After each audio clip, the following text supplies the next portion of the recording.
So if you're anything like me and you love to bring your camera outdoors for hiking or biking, what have you, but you hate the typical experience of a backpack or an over-the-shoulder sling bag, you just want something a bit more minimalist.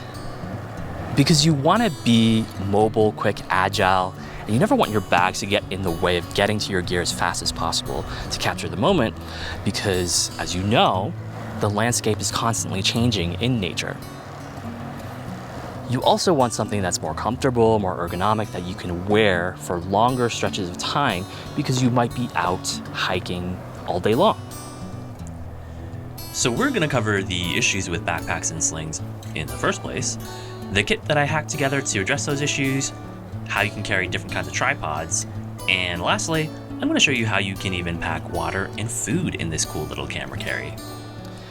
So let's take a look at what's wrong with the current solutions. Starting with shoulder straps on both backpacks and slings.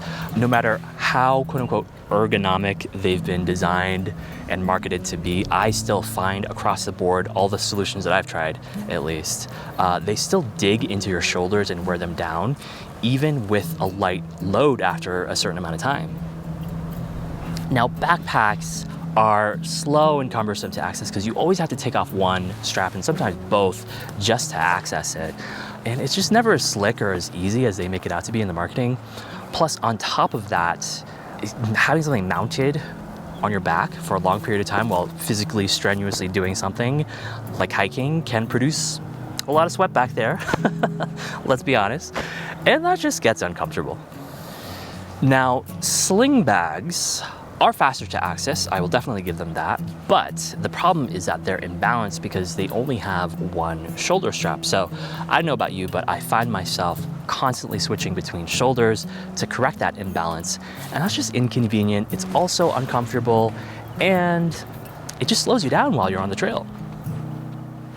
So hi, I'm Boom Shadang, and in the years that I have been taking photos and videos in the great outdoors, I feel like I finally settled on not quite a perfect camera carry setup, but still works pretty well for 2 cameras plus a few accessories while still being comfortable enough for longer hikes and easy for you to access your gear as fast as possible.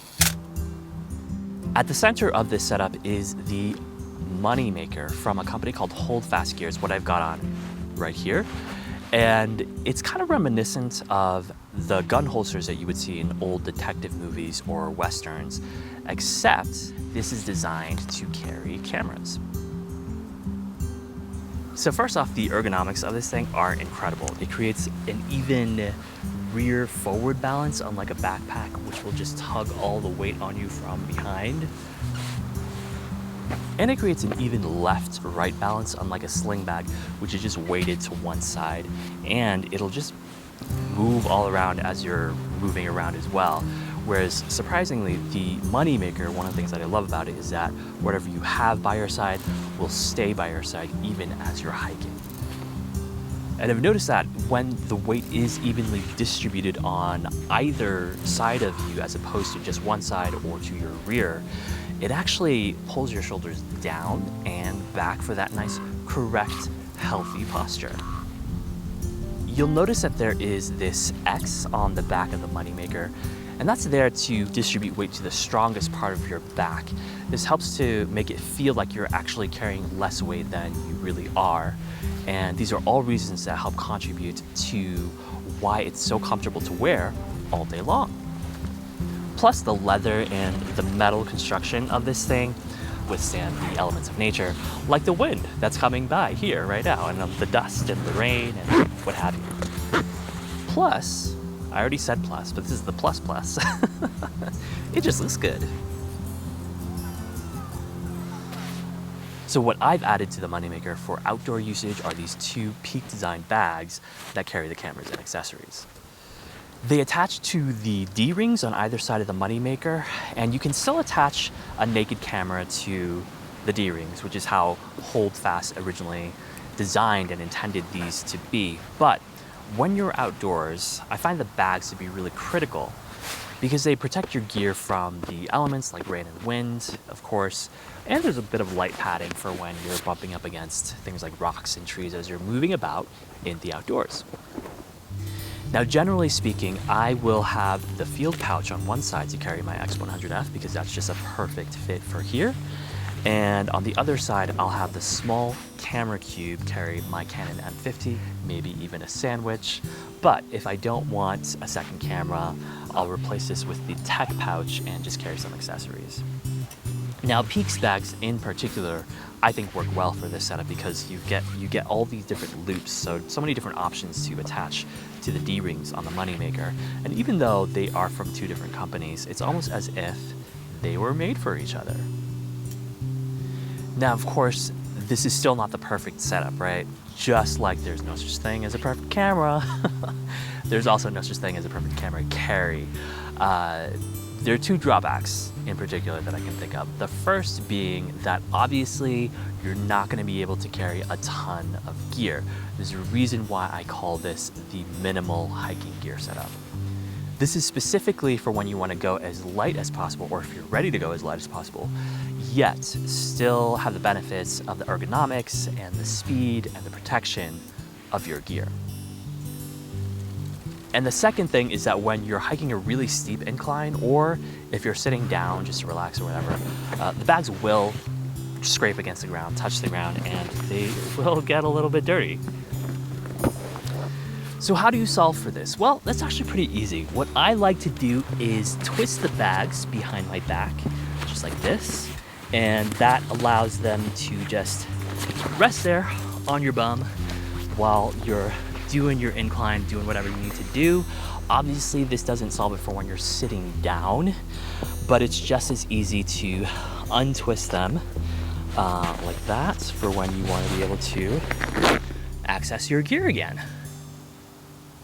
Now, you don't always have to carry a tripod with you, but it's just nice to be able to have that as an option for when you want to do long exposures, capture some stable video, do a time lapse, or my personal favorite, landscape selfies. My default for this is the Joby GorillaPod 3K Pro. It's a mouthful. I either twist the legs around one of the lower straps like this, or I'll curl up the legs and just stash it inside the camera cube. I recommend going with the Pro version because the legs are made out of metal instead of plastic, and that just helps to make it a bit more durable for the outdoors. Unfortunately, the GorillaPods are kind of infamous for having the legs just pop out.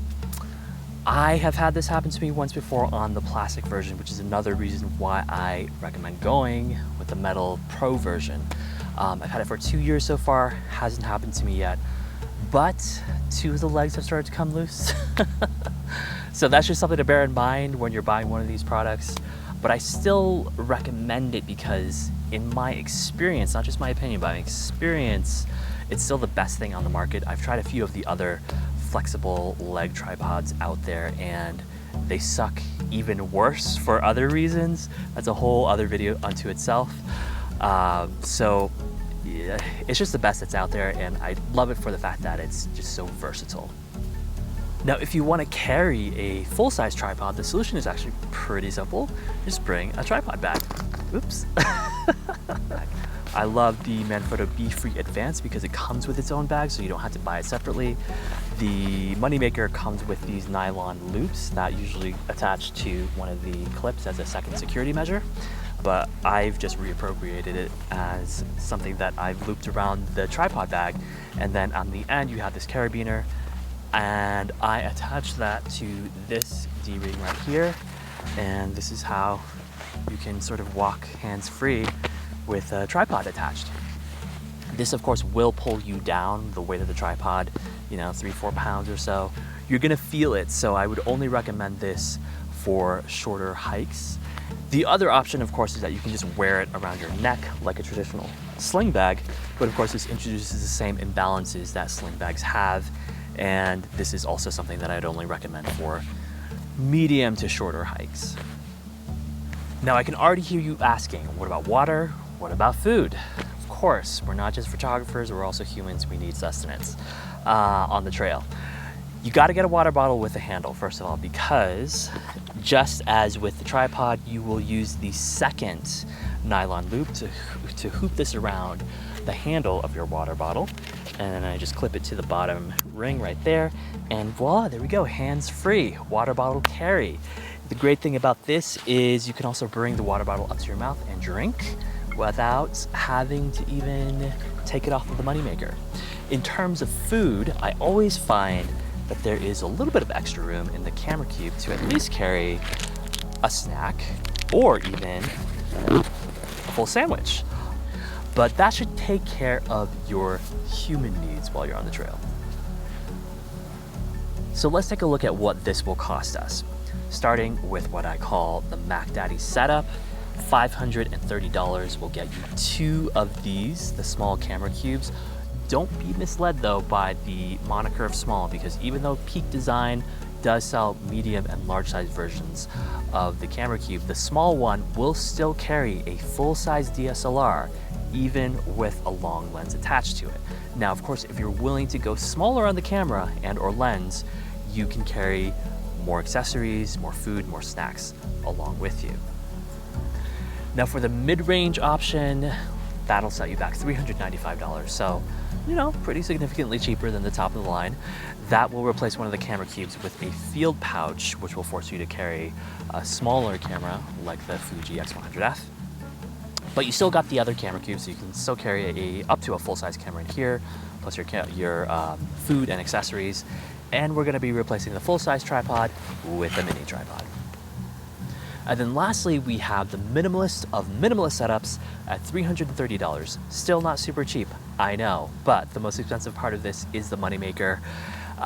So, sorry, but I didn't price it. That being said, I still feel like it's worth it. I've had this for years and I don't plan on selling it anytime soon. And you already know why I think it's so great. But in any case, it replaces the camera cube with the tech pouch. And this will allow you to carry a small camera with some accessories and no tripods.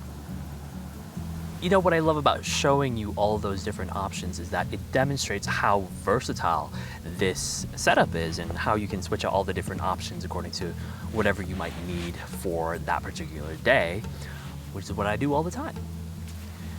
So, if you want to grab any of this gear, then I've got affiliate links in the description below. In the meantime, I hope you enjoy this view.